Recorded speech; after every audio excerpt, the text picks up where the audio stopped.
Le Grand Dialogue. Sigi Kafoba. Edouani Ouamakaran. Le Grand Dialogue, l'émission de débat du studio Tamani sur votre radio. Chenni Beri. Halud Mauni. Chenni Beri. Sigi Kafoba. Le Grand Dialogue. Mesdames et messieurs, bonsoir. Nous avons des questions autour du dialogue national inclusif et des invités pour répondre à ces questions. Pas mal de questions sont posées aujourd'hui, notamment pourquoi un dialogue national inclusif? Comment va-t-il s'organiser? Quel sera le contenu donné à ce dialogue national inclusif? Qui seront les acteurs? Et à quoi faut-il s'attendre comme résultat? Et donc, comme invité, nous avons Adama Samasekou, ancien ministre, porte-parole des participants à l'atelier d'élaboration des termes de référence du dialogue national inclusif, Ibrahima Ikassa Maïga de l'URD, membre donc de l'opposition, Souleymane Dey, juriste, professeur à l'université de Bamako. Je rappelle que nos tentatives pour compter un représentant de la majorité sur ce plateau sont restées vaines. Je suis Mohamedou Touré, bienvenue à tous. Le Grand Dialogue. Alors, on parle d'un dialogue politique inclusif. Aujourd'hui, on entend un dialogue national inclusif. Dans quel contexte, Souleymane Dey, ce dialogue national inclusif s'organise au Mali? D'accord, permettez-moi encore une fois de plus de remercier vos auditeurs et toujours de vous dire encore merci pour la confiance que vous nous portez à chaque fois que vous souhaitez que l'université se prononce sur les grandes questions de la nation. Nous pensons en tant qu'universitaires qu'aujourd'hui, le Mali était carrément au mur, dos au mur, il n'y avait pas d'autre alternative, il n'y avait pas d'autre solution. Il fallait remettre la parole entre les Maliens et remettre la parole aux Maliens.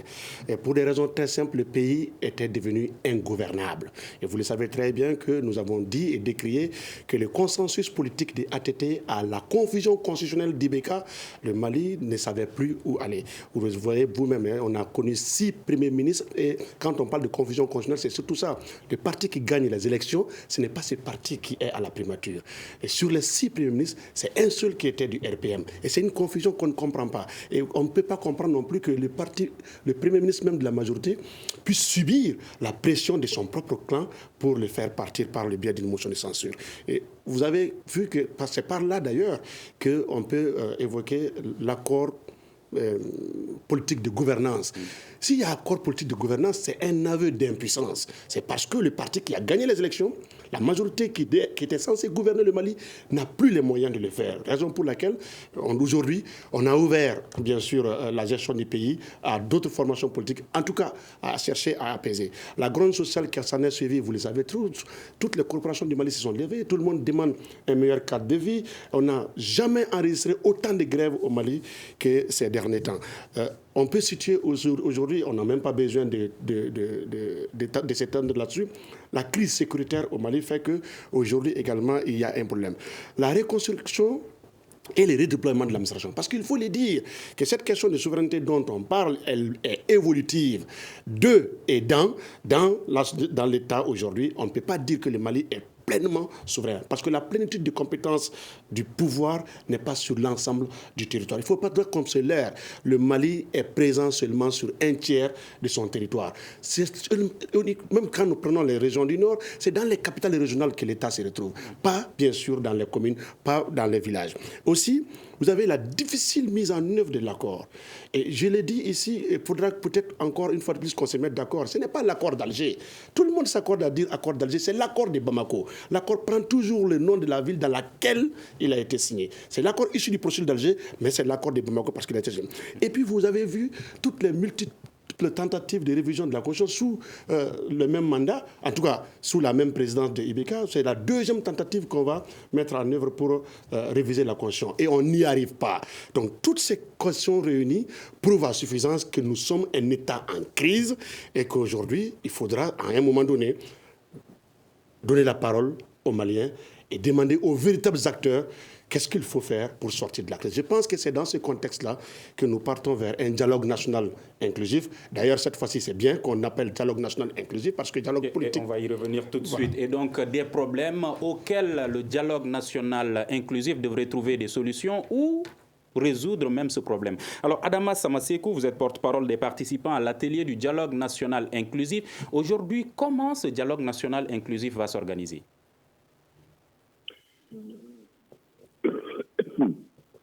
Je voudrais d'abord dire bonsoir à toutes vos auditrices et à tous vos auditeurs.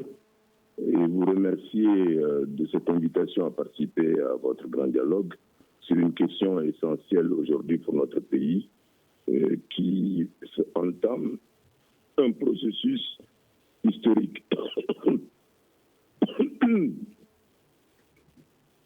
En effet, le pays va mal. Bon, les raisons, les explications peuvent être diverses. Je ne vais pas m'engager dans ce débat. Toujours est-il qu'il est heureux que nous puissions avoir l'occasion, à travers un grand débat national, d'examiner toutes les questions auxquelles le pays est confronté, tous les défis auxquels le pays est confronté, et de les examiner librement, sans tabou, avec le souci unique de rassembler tous les Maliens autour de questions qui aujourd'hui l'assaillent.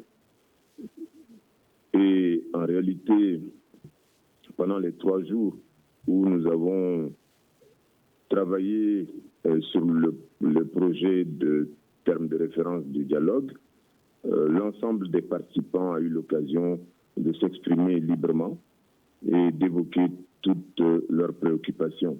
Nous avons donc convenu, à l'issue de ces 3 jours, de termes de référence aujourd'hui qui vont donner le cadre dans lequel le dialogue va se situer, tant du point de vue des thématiques que des objectifs et que des moyens de suivi et évaluation de ce processus qui va rassembler toutes les Maliennes et tous les Maliens. Justement, est-ce que vous pouvez nous faire un résumé de ces termes de référence?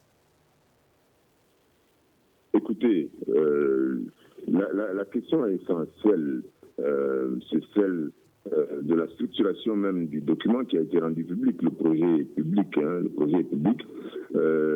Il y a au départ la question du contexte qui a amené un débat très intéressant sur la perception de la situation actuelle du pays. Donc les questions liées au plan sécuritaire, au plan politique et social, au plan économique, au plan de la gouvernance, au plan judiciaire, au plan socio-culturel, au plan socio-religieux. Toutes ces questions ont été abordées par les participants en dégageant pour chaque domaine les mots-clés qui doivent décrire la situation que nous vivons, au plan aussi climatique et environnemental.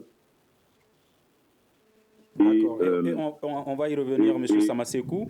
Alors, Ibrahim Ikassa Maïga, quelle est la position de l'URD, de l'opposition concernant ce dialogue national inclusif? Merci bien, M. Touré. Bonsoir à tout le monde. Bonsoir à M. le ministre Samasekou, à mon collègue Souleymane Dey, à tous les auditeurs et auditrices de Studio Tamani.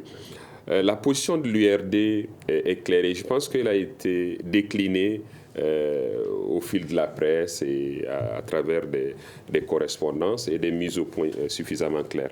L'URD n'étant pas seul, nous avons avec des partenaires de la société politique, de la société civile au sein du Front pour la sauvegarde de la démocratie FSD. Et je pense que le dernier exemple était ce courrier du président du FSD en la personne de l'honorable Soumaïla Cissé aussi, président de l'URD, adressé au triumvirat, pour fixer, après moult péripéties, fixer les paramètres et conditionnalités de la participation de notre regroupement à ce dialogue. Nous avons pris quand même de toute bonne foi, pour montrer notre bonne foi, notre responsabilité pour aller donner nos vues à cet atelier-là, pour que les participants voient la pertinence de notre position. Et ces vues ont été déclinées et je pense que si ces paramètres sont mis en œuvre, ça garantirait l'efficience de ce dialogue et les solutions évidentes de sortie de crise. Et je pense que le premier paramètre, c'était dit, c'est un dialogue national.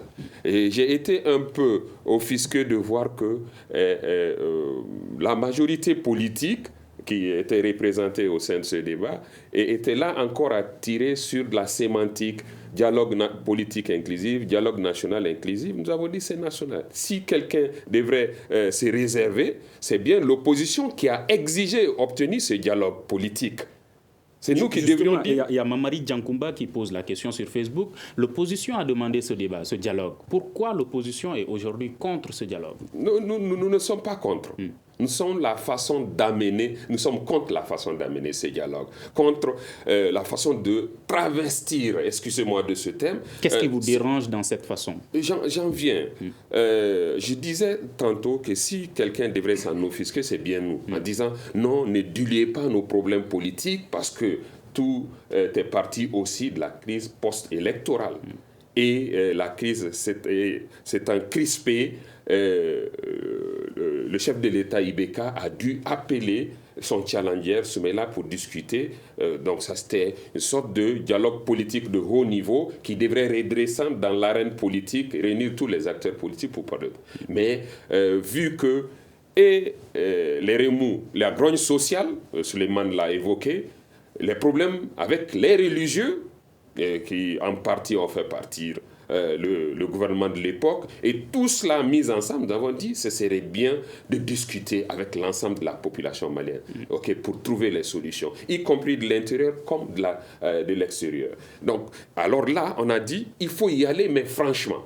Mais nous avons vu qu'il y a beaucoup de fioritures. Déjà, l'inclusivité exigée devrait être de bout en bout appliquée. Mais cela ne l'a pas été. Déjà dans la désignation des personnalités devant conduire ce dialogue. Ça n'a pas été. Nous avons tant qu'à faire, puisque leur personne ne nous pose pas de problème. Allons à l'essentiel. Mais ensuite, vous avez vu ces 2 dernières semaines que ceux qui n'étaient pas désignés pour conduire ce dialogue s'y sont mêlés. Le ministère de l'administration territoriale, à travers le préfet de Kati, par exemple, qui a fait une lettre circulaire pour réunir tout le monde. Venez, parlons de ce dialogue. Le ministère chargé des réformes institutionnelles et des relations avec la société civile, qui convie dans ce sens. Ensuite, le comité d'organisation même convie les gens. Mais on a dit, on ne comprend pas. Si on dit inclusif, ce serait de bout en bout. Mettez tout le monde ensemble pour décider de la feuille de route de ce dialogue. Cela ne l'a pas été, ça nous a offusqué. Maintenant, nous avons dit tant qu'à faire. Ce qui compte, c'est le fond. Maintenant, problème de fond, ce dialogue doit être inclusif. Cela est obtenu de tous. Ensuite, il faut qu'on juge de l'utilité et de l'opportunité des participants, leur représentativité. Il ne faudrait pas qu'on puisse venir diluer la masse représentative avec justement des gens qui ne sont pas nécessairement concernés, qui sont aux ordres et qui viennent défendre des positions urbi-torbi au nom d'un régime ou au nom d'un camp politique. Et on va y revenir tout de suite. Et je rappelle que nos tentatives pour compter un représentant de la majorité sur ce plateau sont restées vaines. Souleymane Dé, quelle compréhension avez-vous de l'inclusivité dont on parle par rapport à ce dialogue national? Vous savez, nous sommes en retrait par rapport à ce dialogue national. Et je ne suis pas sûr que tous les Maliens soient concernés par rapport à ce dialogue national. Il y a un problème. Vous, c'est qui? Moi, par exemple, je suis l'université. D'accord. Et moi, je n'ai pas senti les universitaires concernés par cette approche. Et ce que je veux dire ici, dialogue national, cela paraît peut-être l'appellation consensuel. Parce que dialogue politique, ça nous posait à nous-mêmes, en tant qu'universitaires, un problème. Parce que les gens avaient l'impression que c'était en tout cas un rendez-vous unique entre politiques. Vous savez très bien aujourd'hui qu'au Mali, les partis politiques, je ne suis pas sûr s'ils sont représentatifs du peuple malien. Vous regardez seulement les statistiques. Lors des dernières élections, sur 8 millions, c'est 2 millions d'électeurs, par exemple, qui se sont déplacés. Les partis politiques peinent aujourd'hui à mobiliser leurs militants derrière eux. Je ne suis pas sûr qu'ils soient représentatifs du peuple malien. La société civile, je ne suis pas non plus sûr qu'elle soit représentative du peuple malien. Parce que vous le savez très bien, que la confusion a atteint un tel point que vous avez des acteurs qui sont à la fois société civile et à la fois ils sont dans les partis politiques. Donc, je ne suis pas sûr. Cette question de légitimité et de représentativité, comme le collègue Ikassa vient de dire, pose un énorme problème. Alors, il y a des Maliens qui ne sont ni dans les partis politiques et qui ne se sentent pas concernés par ces organisations de la société civile. Où est-ce qu'on les met? C'est pour cette raison que nous avons dit que dans un pays où la légitimité est aujourd'hui à un seul niveau, seulement le président de la République a un mandat légitime. Après, le président de la République, vous le savez, que l'Assemblée nationale va jouer un rôle extrêmement important. Parce qu'après ce dialogue, il va falloir mettre en œuvre, en tout cas les recommandations, traduire les recommandations en loi essentielles. Elles seront adoptées par une Assemblée nationale qui, pour l'instant, connaît des problèmes de légitimité depuis la fin du mandat, même si nous considérons que le mandat, la prorogation est légale. Ça, c'est un autre débat. Donc, vous avez le Haut Conseil des collectivités. Le mandat est fini. À tous les niveaux, les mandats sont finis dans ces pays-là, à l'exception du président de la République. Donc, oui, il faut asseoir ces dialogues, mais comme il l'a dit, il faudra trouver toutes les garanties pour que ce dialogue soit inclusif et qu'on n'occulte pas et qu'on n'oublie pas les Maliens. On va poser ce problème de légitimité et de représentativité des acteurs qui semble être un problème. Monsieur Samasekou, qu'en dites-vous? Écoutez, en réalité, la question globale de la légitimité est une question complexe. Aujourd'hui, il est certain que, comme je l'ai dit, le Mali est un grand corps malade. Toutes les parties, toutes les couches du Mali souffrent de ce que j'appelle la dérive comportementale. La perte de repères, aujourd'hui, nous fait observer des comportements inacceptables à tous les niveaux. Donc, il est important que ce débat soit l'occasion justement de recentrer les choses autour de notre pays. Les différents acteurs concernés seront là tous autour de la table. Et dans les termes de référence qui ont été validés, la question du rôle, de la place de la société civile,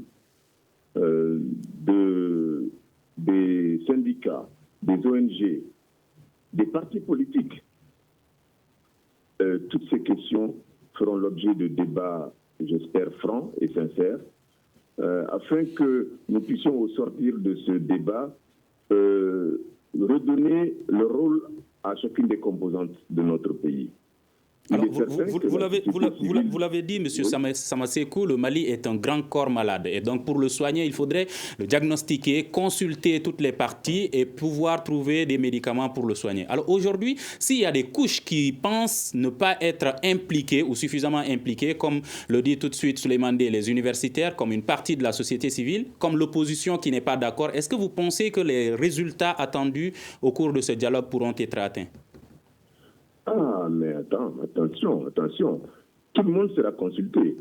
L'opposition incluse. En réalité, il faut que tout le monde accepte de participer. C'est ça la question. C'est pour ça que moi, au nom des participants, j'ai lancé un appel à la fin des travaux en disant que nous sommes dans une situation où tous les patriotes doivent se retrouver autour de ce grand corps malade. Maintenant, il y a une question d'accessibilité pour pouvoir donner sa parole. C'est pour cette raison que les facilitateurs ont imaginé d'exploiter tout ce qui est à notre possibilité pour assurer cette participation. De ce point de vue, il y aura un portail qui va être mis en place par la GETIC et chacune et chacun aura l'occasion de participer à ce dialogue parce que des espaces de concertation publique vont être mis en route afin que des groupes de prise de parole puissent s'organiser, chacun là où il sera, sans se déplacer, en utilisant les téléphones, les ordinateurs, l'Internet d'une manière générale. Et donc, d'ailleurs, nous avons convenu de donner des appellations spécifiques tirées de nos langues nationales et de nos traditions africaines. C'est ainsi qu'en Bananka, on pourra parler de Djekafoblo, en Fulfulde, on pourra parler de Batir de Djama, en Songhai, on pourra parler de Boire Batu. En Dogon, évidemment, il y a la tradition du Toguna. Et dans les zones où l'État n'est pas suffisamment présent, par exemple au nord du Mali, par exemple au centre du Mali, comment ces populations vont être impliquées? Mais c'est ce que je viens de dire. Beaucoup de endroits du Mali, sinon la plupart, sont couverts par des téléphones portables, par des ordinateurs. Donc les gens auront la possibilité de le faire. Il suffit qu'elles sachent, il suffit que les personnes sachent que c'est possible. Et donc c'est une façon d'impliquer tout le monde. Évidemment, l'exhaustivité n'est pas possible nulle part. On ne peut atteindre l'exhaustivité. On fera le maximum pour que la majorité de ceux qui souhaitent prendre la parole au cours de ce débat puisse être entendue. Est-ce que ce processus et dans les universités, par exemple, les universités, c'est très facile d'organiser des groupes de prise de parole dans les universités. Les gens là-bas sont beaucoup plus, d'ailleurs, familiers avec les technologies d'information et de la communication. Voilà. Est-ce que l'approche est convaincante pour vous? L'approche, nous sommes un peu réservés. Parce que l'inclusivité suppose que tous les Maliens, et le caractère national l'est tout autant, pour dire qu'on doit faire l'effort de rapprocher les points de vue et de faire venir. Mais déjà aujourd'hui, il y a ostentatoirement, il y a des parties prenantes de la vie nationale qui ont déclaré ne pas participer. Le RPDM en fait partie, le SADI, Sénas Faso-Ré en premier d'ailleurs, et Anko Malidron avec Faran Kavili, l'ADEMA Association, et beaucoup d'acteurs majeurs du Mali. Et je pense que l'effort doit être fait pour aller à ces gens. L'effort doit être fait pour prendre en compte les desiderata des uns et des autres. Parce que les raisons que j'ai vues être défendues à l'atelier sont des menues choses que plutôt la majorité au pouvoir devrait plutôt faire large ouverture pour accepter quand même des paramètres comme par exemple le caractère exécutoire et contraignant des résolutions qui seront issues de ce dialogue. C'est très important que les gens viennent dire que ce ne serait pas une grande messe comme la conférence d'entente nationale que nous avons vécue, qui a fait flop puisque des résolutions importantes ont été prises pour sortir de la crise, mais ça a été mis sous le boisseau. On n'en parle même plus. Les gens ont cet arrière-goût amer que les choses au Mali ne se font pas comme c'est déclaré officiellement. Mais dans ce contexte d'insécurité au Mali, est-ce que vous-même vous pensez qu'il est même possible d'organiser un dialogue national qui va être inclusif où tous les Maliens vont se sentir représentés? Tant qu'à faire, c'est possible de le faire. Il s'agit de mettre les gens en confiance. OK?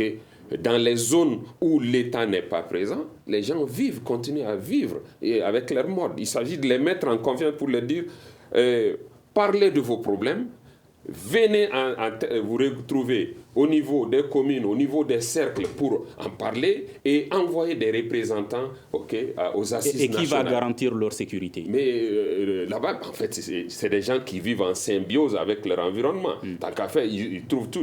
Ils ont leur capacité d'adaptation. Ça s'est passé à Gao, je pense en 2012, à Tombouctou et autres. Les gens étaient là, mais arrivent à joindre le niveau central ici et à répartir. Ça se fait parce que les gens, ils sont chez eux. Ils peuvent discuter de leurs problèmes, mais il faut certainement les mettre en confiance.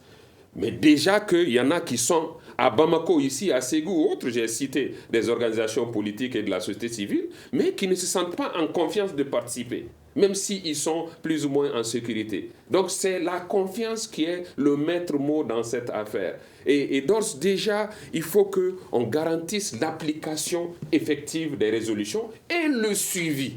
Et le suivi par un organe ou en tout cas des personnalités ou un organe paritaire indépendant qui peut dire librement ça doit être mis en œuvre, telle personne est responsabilisée, telle institution est responsabilisée. Donc il faut mettre ça en œuvre et pouvoir produire ces rapports en mi-temps pour que les autres parties prenantes même aient si confiance. Ces institutions ne sont plus légitime comme le pense Souleymane Ndéé. Il s'agit de composer justement un nouvel organe où les uns et les autres, les forces vives de la nation, se reconnaîtront dedans et auront confiance dans la mise en œuvre. Maintenant, on n'a pas confiance à l'administration. Déjà, on a dit d'arrêter d'évoquer dans ces thèmes de référence que c'est les représentants de l'administration qui vont présider les assises locales. On a dit non, il y a une rupture. Aujourd'hui, est-ce que les Maliens ont confiance en quelque chose, que ce soit les institutions, entre les administrés et l'administration, c'est clair, on n'a pas compris. Parce qu'ils pourront travestir, comme je l'ai dit tantôt, les résolutions locales qui ont été faites. S'ils doivent synthétiser dans des rapports et les transmettre au sommet, ils vont faire du zèle et mettre autre chose que ce qui a été convenu entre les Souleymane Ndéé, y a-t-il un géopolitique caché derrière ce dialogue, ce processus de dialogue national inclusif? Écoutez, je pense encore une fois de plus que lorsqu'on décide d'aller vers un dialogue national inclusif, il faudra instaurer la confiance entre les acteurs. Il faudra que ce dialogue soit sincère. Il faudra bien sûr cultiver la transparence dans ce dialogue-là.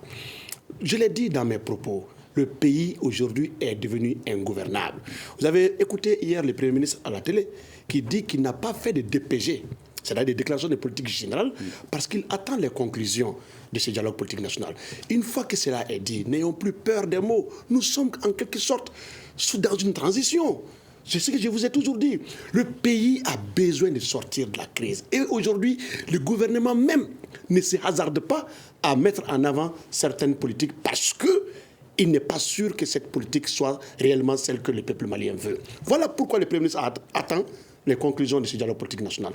Alors du coup, j'ai dit, si les partis politiques parlent au nom du peuple malien, si les groupes armés parlent au nom du peuple malien, si la société civile parle au nom du peuple malien, alors laissez ce peuple malien décider de ce qu'on voudra que le Mali soit demain et de comment on voudra que le Mali soit organisé. C'est pour cette raison que je viens sur cette question de légitimité, parce que tout n'est pas que illégitime au Mali. Il faudra que ces débats soient conduits par des personnalités dignes de confiance. Est-ce que les personnes qui conduisent déjà le débat sont dignes de confiance? Je ne peux pas le dire. Je ne sais pas. Je n'ai pas ce jugement à porter. Mais une chose est vraie et qui se murmure, c'est que ceux qui sont en train de piloter ces dialogues politiques nationaux sont tous comptables de ce qu'on vit aujourd'hui, de la gouvernance dans ces pays. Les acteurs du mouvement démocratique sont comptables de la déconfiture aujourd'hui de notre État. Alors, on va avoir cette présomption de confiance.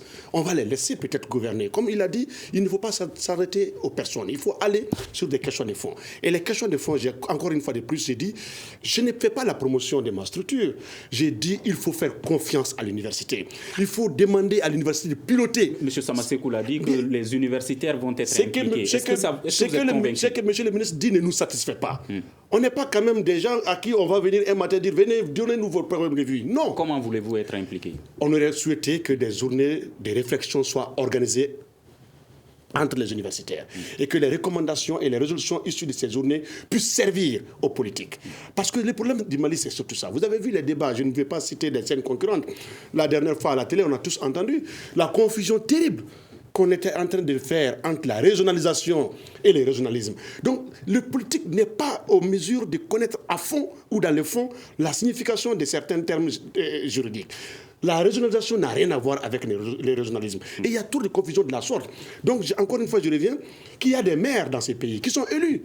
Il faut peut-être faire porter les débats par les élus, les maires, dans leurs communes respectives. Mais encore une fois de plus, il faudra amener des gens qui ne sont ni de l'opposition, ni de la majorité, mais des Maliens, je dis bien. Et c'est pourquoi j'ai parlé de l'université, parce que je pense que le rôle de l'université, c'est de mûrir des réflexions, c'est de trouver des paramètres, en tout cas des propositions de sortie de crise, et c'est d'aider dans la compréhension des concepts. Parce que j'ai bien peur, encore une fois de plus, que le dialogue ne tue le dialogue. Il y a eu trop de forats au Mali. Trop de concertations au Mali. Mais où sont passées les différentes résolutions de ces concertations? On ne sait pas. Et entre-temps, tous les Maliens se plaignent. Encore une fois de plus, on a peur qu'à l'issue de ces grands dialogues nationaux, que les résolutions ne soient pas respectées. Il ne faudra pas téléguider le débat. Nous avons dit tantôt qu'on a eu des tentatives. Le numérique dont parlait Adama Samasekou. Tous les Maliens n'ont pas accès au numérique. D'ailleurs, au Mali, ici, il y a des zones qui n'ont même pas accès à la téléphonie. À plus forte raison. Allez-y demander à l'AGEFO. L'AGEFO se bat aujourd'hui pour réduire la fracture numérique dans ces pays. Ce que je veux dire et que je mets l'accent sur un point. Il ne faudra pas que les débats soient téléguidés. Encore une fois de plus. Téléguidés par qui? Téléguidés. Je dis, il ne faudra pas que les uns et les autres glissent leur ambition politique ou autre dans ces débats-là. Moi, je le dis, lorsqu'on n'arrive pas à modifier une constitution une fois, 2 fois, 3 fois, il y a un problème. Alors, encore une fois de plus, il ne faudra pas que tout soit mis dans le but d'aller vers une révision constitutionnelle. Il faut que tout soit mis dans le but d'atteindre des réformes effectives. Si ces réformes doivent passer par une refondation, il ne faudra pas biaiser les débats. Il faut laisser les Maliens décider si on veut passer d'une 3e République à une 4e République. Il ne faudra pas que tout soit mis en œuvre pour seulement, bien sûr, atteindre un objectif politique caché. D'accord. Voilà. Adama Samasekou, est-ce que vous pensez que ceux qui sont contre ou ceux qui estiment ne pas participer aujourd'hui à ce dialogue national politique, leurs raisons sont valables ou est-ce que c'est un jeu politique? Oui, mais moi, je voudrais d'abord dire que je ne suis pas du tout content de la manière dont vous conduisez les débats, parce que vous laissez des interventions longues se faire avec des éléments qui sont inacceptables dans l'entendement que nous avons des choses, et la réactivité que je voudrais avoir, elle doit être respectée.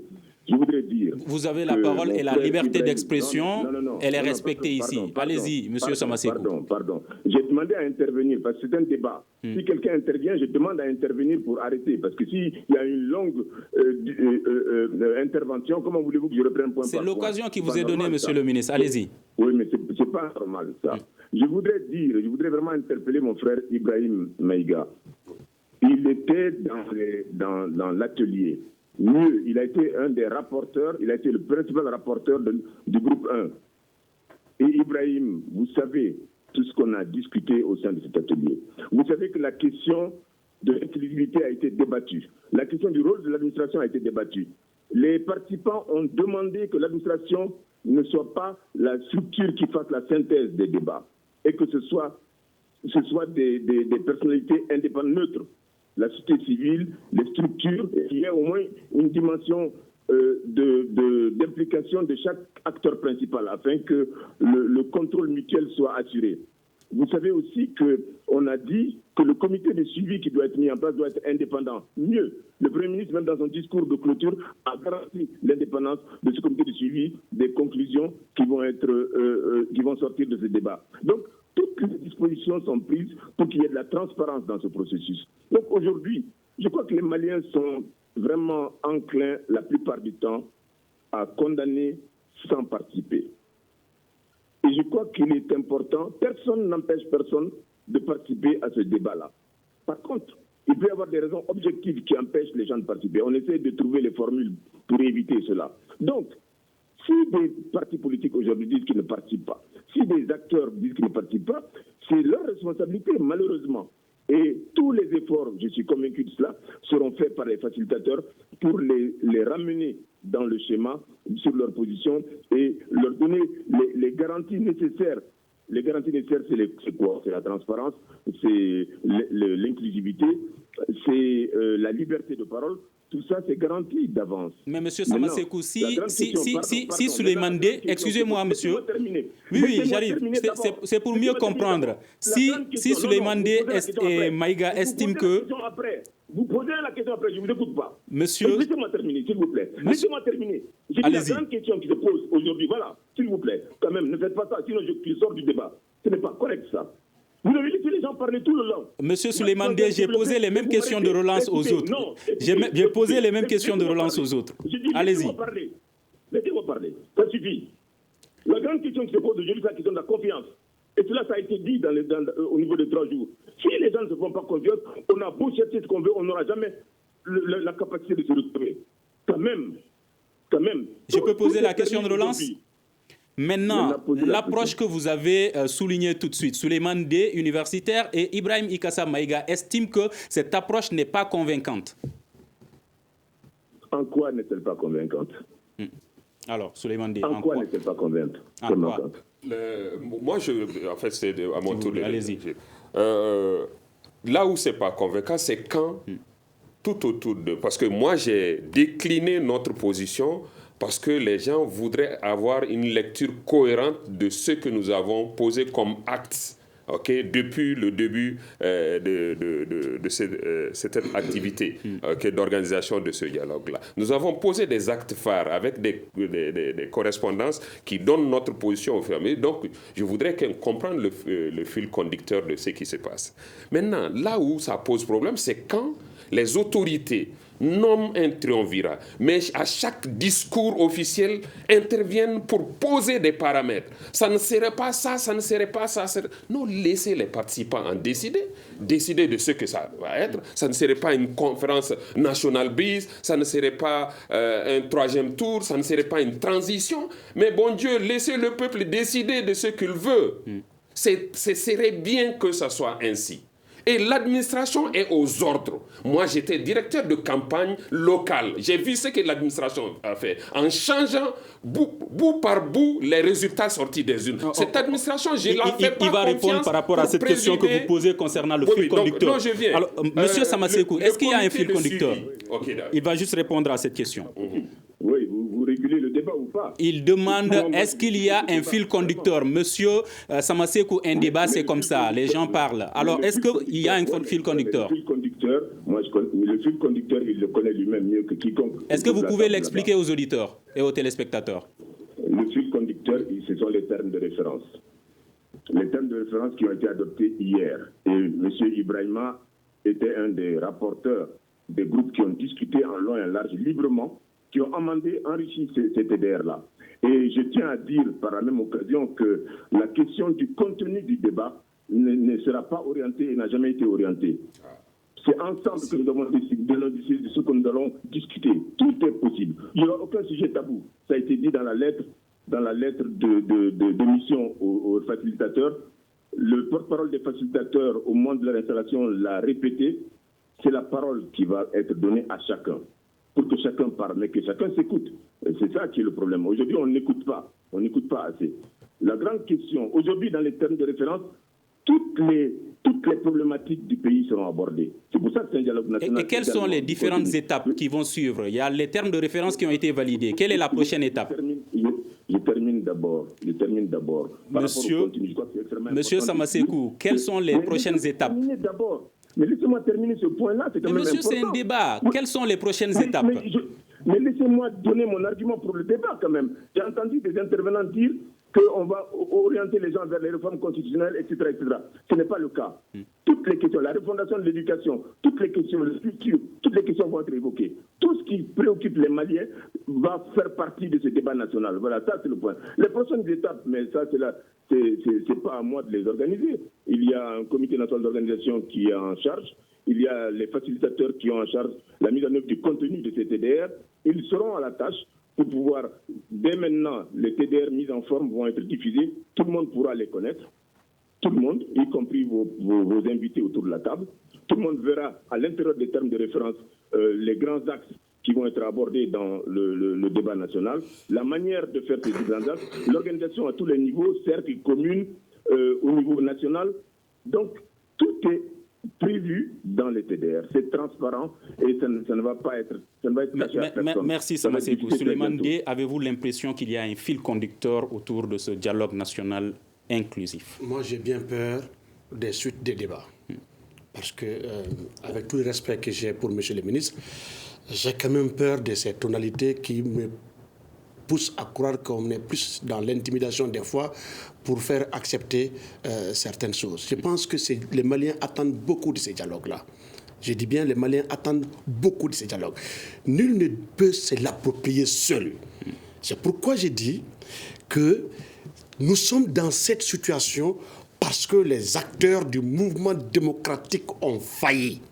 Les Maliens attendaient beaucoup de 1991 à aujourd'hui. Les attentes n'ont pas été comblées. Je ne dis pas que c'est la faute des X ou que c'est la faute des Y, je dis que c'est la faute des acteurs du mouvement démocratique. Si aujourd'hui, chacun s'accorde que le Mali est un État en crise et qu'il faudra sortir de la crise, Dieu merci, moi j'apprécie beaucoup cette posture du gouvernement qui considère déjà que seul il ne peut plus. Alors, il y a un accord politique de gouvernance qui a été mis en place. Il y a aujourd'hui un triumvirat qu'on a. Je dis bien, nous ne s'arrêterons pas. On n'a pas le droit de nous arrêter aux personnes. Il faut aller dans les fonds. Si on invite tous les Maliens à se prononcer, j'ai dit, il y a eu des dialogues auparavant. Il y a eu les assises sur le Nord. Il y a eu les États généraux sur la décentralisation. Il y a eu la conférence d'entente nationale. Mais on a l'impression que ce sont des rencontres qui n'ont pratiquement servi à rien. Ou du moins, n'ont pas servi à grand chose. Il ne faudra pas que cette fois-ci encore, les résolutions de ce grand débat qu'on veut organiser ne servent à rien ou soient utilisées seulement pour des poudres aux yeux. Encore une fois de plus, je répète que l'universitaire que nous sommes, nous souhaitons être au cœur du débat. On ne demande pas à nous financer, nous on ne demande même pas d'argent. Mais le minimum, c'est que sur des questions importantes de la nation, le Mali doit au moins avoir un minimum de respect et de considération à ses universitaires. Monsieur Maïga, et c'est pourquoi je dis qu'il faut mener le débat. Que faut-il aujourd'hui pour que ce dialogue national puisse atteindre les résultats voulus par les Maliens? Je pense que j'avais commencé à évoquer les points qui constituent en fait les conditionnalités de notre participation au dialogue, parce que hier c'était que l'atelier. Êtes-vous déjà prêt à participer à ce dialogue national? Nous sommes prêts si la confiance revient. Notre position dénote de la faible conscience que nous portons aux engagements du régime en place. Parce que tant qu'à faire, c'est le régime qui serait chargé de mettre en œuvre ces résolutions. Le triumvirat, on a beau avoir confiance dans leur personnalité, dans leur qualité, ils se mettront de côté et c'est le régime, c'est l'administration centrale qui sera... Mais n'est-ce pas normal que ce soit le régime qui organise? Ne juge pas le peuple malien. Aujourd'hui, il y a une accalmie. Il y a une accalmie sur le front politique, sur le front social et autres. Mais c'est parce qu'il y a cette promesse de dialogue sincère. Et je pense que je regarde en coin, pas plus tard que le week-end dernier, ou un peu avant, le chef religieux Mahmoud Diko l'a évoqué. On attendra de voir ce qui en sortirait. Et c'est ce que nous, opposition, nous disons. C'est ce que les syndicats disent, c'est ce que les autres forces vives de la nation aussi disent. Maintenant, je dis il faut restaurer il faut dire, laisser les gens librement aller parler de leurs problèmes et sortir des résolutions à mettre en œuvre, parce que quand même c'est pour le Malien que ça doit être fait. Et c'est les Maliens qui discutent, c'est les Maliens qu'on appelle pour évoquer leurs problématiques. Maintenant, on a parlé de la révision constitutionnelle. On va rester sur le dialogue national inclusif. Alors, Monsieur Adama Samasekou, est-ce que toutes ces recommandations, est-ce que vous pensez qu'aujourd'hui des dispositions sont prises pour que ces personnes ou ces partis qui ne sont pas d'accord avec le processus puissent être mieux impliqués? Vous savez, il n'y a pas d'autre disposition que d'inviter chacune et chacun à venir, y compris en discutant des conditions. Mais je pense qu'il ne doit pas y avoir de conditionnalité qui empêche la participation. La grande question, c'est celle de la confiance. Moi, je l'ai dit aussi au nom de tous les participants dans mon propos hier. Tant que la confiance ne va pas être restaurée, nous ne pourrons rien faire ensemble. Donc, pour cela, en tout cas du côté du processus d'organisation du dialogue national, il est très clair, et Ibrahim Maïga était là, ça a été une des conclusions, c'est dans les TDR, ce sont les participants qui décideront du mécanisme de suivi des conclusions. Et les participants ont dit qu'ils souhaitent que ce soit un mécanisme indépendant. Le Premier ministre a garanti cela. Il n'a même pas besoin de le garantir. De toute façon, l'organisation même du débat est liée au fait qu'on cherche des solutions durables de sortie de crise au niveau de notre pays. Dans ce contexte, êtes-vous optimiste quant à la réussite de ce dialogue national inclusif? Écoutez, je peux avoir des interrogations quand j'entends un certain nombre de propos qui sont tenus autour de cette table, parce que si on met trop de préalables, les participants eux-mêmes ne viendront pas, donc ça ne sert à rien. Je pense que moi, je profite de votre espace pour lancer un appel à toutes celles, à tous ceux qui vous écoutent, pour dire que en réalité, moi je peux témoigner, je crois qu'Ibrahim Maïga peut aussi témoigner, du fait que les TDR qui ont été adoptés hier sont en tout cas des perspectives qui doivent mettre tout le monde en confiance. Merci beaucoup, M. Samasekou. Alors, Souleymane D, est-ce que vous avez confiance que ce dialogue national inclusif va être une réussite? Bien sûr. En fait, on ne peut pas... Pour le moment, nous sommes restés sur notre faim, mais notre vœu le plus ardent, c'est que le gouvernement réussisse la marche de ce dialogue. Le processus est-il sur la bonne voie? Le processus, encore une fois de plus, c'était un niveau. Maintenant, comme il a dit le Premier ministre lui-même, c'est un second niveau qu'on va atteindre. Et ce niveau-là, nous attendons cette fois-ci que les Maliens soient impliqués et nous attendons d'être impliqués. 45 minutes écoulées, le temps nous fait défaut. Merci Souleymane D, juriste, professeur à l'Université de Bamako. Ibrahim Ikassa Maïga qui était là au nom du parti URD et de l'opposition. Et donc, merci également à Adama Samasekou, ancien ministre porte-parole des participants à l'atelier du dialogue national inclusif. À la régie vidéo et audio, toute l'équipe technique de Studio Tamani. Moi, je suis Mouhamadou Touré. À demain pour un prochain numéro du Grand Dialogue de Studio Tamani. Le Grand Dialogue. Le Grand Dialogue, l'émission des débats du Studio Tamani sur votre radio. Le Grand Dialogue.